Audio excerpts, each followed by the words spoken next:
নমস্কাৰ sir dreams অসমৰ নতুন ভিডিঅ'লৈ আপোনালোকক পুনৰবাৰ স্বাগতম জনাইছোঁ। আজিৰ ভিডিঅ'টোত মই আপোনালোকক শিক্ষাসেতু এপত লিভ এড কেনেকৈ কৰিব লাগিব এই বিষয়ে জনাম। তো আপোনালোকে কি কৰিব লাগিব, আপোনালোকে পোনপ্ৰথমে আপোনালোকৰ মোবাইলৰ ক্ৰোম ব্ৰাউজাৰটো খুলি ল'ব। ক্ৰোম ব্ৰাউজাৰটো খোলাৰ পিছতে আপোনালোকে ইয়াতে শিক্ষাসেতু বুলি সাৰ্চ কৰিব লাগিব। শিক্ষাসেতু অসম বুলি সাৰ্চ কৰি ইয়াত ক্লিক কৰি দিব। ক্ৰোম ব্ৰাউজাৰত খোলাৰ লগে লগে আপোনালোকৰ লগইন পেজটো আহি যাব। সো আপোনালোকে ইয়াত ইউজাৰ আইডি আৰু পাছৱৰ্ড আৰু ডিস্ট্ৰিক্টখনৰ নাম আৰু কেপচাৰটো দি আপুনি লগইন হৈ যাব। সো মই আপোনালোকক লগইন কৰি দেখুৱাই আছোঁ।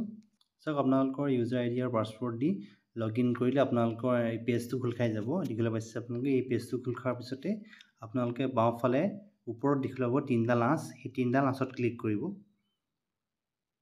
তিনিডাল আঁচত ক্লিক কৰাৰ পিছতে আপোনালোকৰ স্কুলৰ ডেছবৰ্ডটো খোল খাই ডেছবৰ্ডটো খোলাৰ পিছতে আপোনালোকে টিচাৰ এণ্ড ষ্টাফ ইয়াত ক্লিক কৰিব। টিচাৰ এণ্ড ষ্টাফত ক্লিক কৰাৰ পিছতে আপোনালোকে দেখিবলৈ পাইছে কেইবাটাও অপশ্যন থাকিব ইয়াত। সো আপোনালোকে কি কৰিব লাগিব, টিচাৰ এণ্ড ষ্টাফ লিচনিং ইয়াত ক্লিক কৰিব আৰু আপোনালোকে ইয়াত বাওঁফালে স্ক্ৰীনখন টানি আনি শেষৰ ফালে আপোনালোকে দেখিবলৈ পাব চিলেক্ট একশ্যন বুলি, সেই চিলেক্ট একশ্যনত ক্লিক কৰিব। চিলেক্ট একশ্যনত ক্লিক কৰিব। চিলেক্ট একশ্যনত ক্লিক কৰাৰ পিছতে আপোনালোকে ইয়াত কেইবাটাও অপশ্যন দেখিবলৈ পাব, view, edit, transfer and view leave balance. So আপোনালোকে কি কৰিব লাগিব, ভিউ লিভ বেলেঞ্চত ক্লিক কৰিব। ভিউ লিভ বেলেঞ্চত ক্লিক কৰাৰ পিছতে আপোনালোকৰ অন্য এটা পেজ খোল খাই যাব। ইয়াত চাওক আপোনালোকে চাব পাৰে ইয়াত আপোনাৰ লিভসমূহ কিমান কিমান লিভ আপুনি লৈছিলে, কেতিয়া কেতিয়া লিভ লৈছিলে, আটাইখিনি আপোনাৰ ইয়াত আহি যাব। আৰু আপুনি কি কৰিব লাগিব, ইয়াতে এই যিটো দেখিবলৈ পাইছে ওপৰত এড লিভ বুলি এটা অপশ্যন থাকিব, সেই এড লিভত ক্লিক কৰিব। সো এড লিভত ক্লিক কৰাৰ পিছতে অন্য এটা পেজ খোল খাই যাব। ইয়াত দেখিবলৈ পাইছে আপোনালোকে ওপৰত চিলেক্ট একাডেমিক ইয়াৰ। সো আপোনালোকে ইয়াত চিলেক্ট একাডেমিক ইয়াৰটো চিলেক্ট কৰিব লাগিব। একাডেমিক ইয়াৰটো 2023-2024 আহি আছে। সো আপোনালোকে এইটোৱে থাকিব লাগিব। ইয়াৰ পিছতে আছিলে চিলেক্ট লিভ টাইপ। সো আপোনালোকে দেখিবলৈ পাইছে লিভ টাইপটো চিলেক্ট কৰিব লাগিব। আপোনালোকে ইয়াত কেৱল কেজুৱেল লিভটোহে আপোনালোকে চিলেক্ট কৰিব পাৰিব। কেজুৱেল লিভ যি CL থাকে সেই CLটোহে আপোনালোকে চিলেক্ট কৰিব পাৰিব।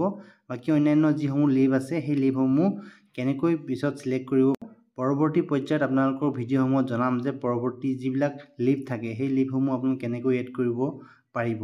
সো দেখিবলৈ পাইছে নং of leaves. So casual leave যিহেতু 12টা থাকে, সো ইয়াত 12টা আপোনালোকে টাইপ কৰি দিব লাগিব। 12টো টাইপ কৰি দিব লাগিব।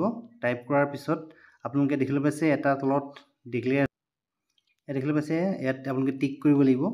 টিক কৰা মানে আপোনালোকে এটা ডিক্লেৰেশ্যন দিয়া আছে, I have checked the service book and the declare leave are available in their account.